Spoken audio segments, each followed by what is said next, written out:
AP మంత్రులకు శాఖలు కేటాయించారు. ఏపీ రాష్ట్ర ఉప ముఖ్యమంత్రిగా నియమితులైన పవన్ కళ్యాణ్కి పంచాయతీరాజ్, గ్రామీణ అభివృద్ధి, గ్రామీణ నీటి సరఫరా, అలాగే పర్యావరణం, అటవీ అండ్ సైన్స్ అండ్ టెక్నాలజీ శాఖలు అప్పగించడం జరిగింది.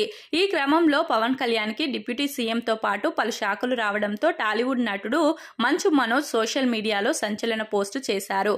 శ్రీ పవన్ కళ్యాణ్ గారు deputy CM of Andhra Pradesh, Panchayati Raj, గ్రామీణ అభివృద్ధి, గ్రామీణ నీటి సరఫరా, పర్యావరణం, అటవీ, సైన్స్ అండ్ టెక్నాలజీ శాఖలకి మంత్రిగా నియమితులైనందుకు సంతోషంగా ఉంది. మెరుగైన సమాజం కోసం మీ నిర్విరామ అంకిత భావం, నిబద్ధతకు ఎట్టకేలకు ఫలితం దక్కింది. మీరు మా అందరికీ స్ఫూర్తినిస్తూనే ఉండండి. ప్రొడక్టివ్, ఎఫెక్టివ్ పాలన రావాలని కోరుకుంటున్నా. వెల్కమ్ చీఫ్ అని మంచు మనోజ్ పోస్టు పెట్టడం జరిగింది. ఆంధ్రప్రదేశ్ రాష్ట్రంలో కూటమి ఏర్పడడంలో పవన్ కళ్యాణ్ ప్రధాన పాత్ర పోషించారు. అదేవిధంగా జరిగిన ఎన్నికలలో జనసేన పార్టీ పోటీ చేసిన అన్ని చోట్ల గెలవడంలో కీలకంగా రాణించారు. దీంతో ఆయనకు ముఖ్యమంత్రి చంద్రబాబు నాయుడు 5 శాఖలు కేటాయించడం ఏపీ రాజకీయాల్లో సంచలనంగా మారింది.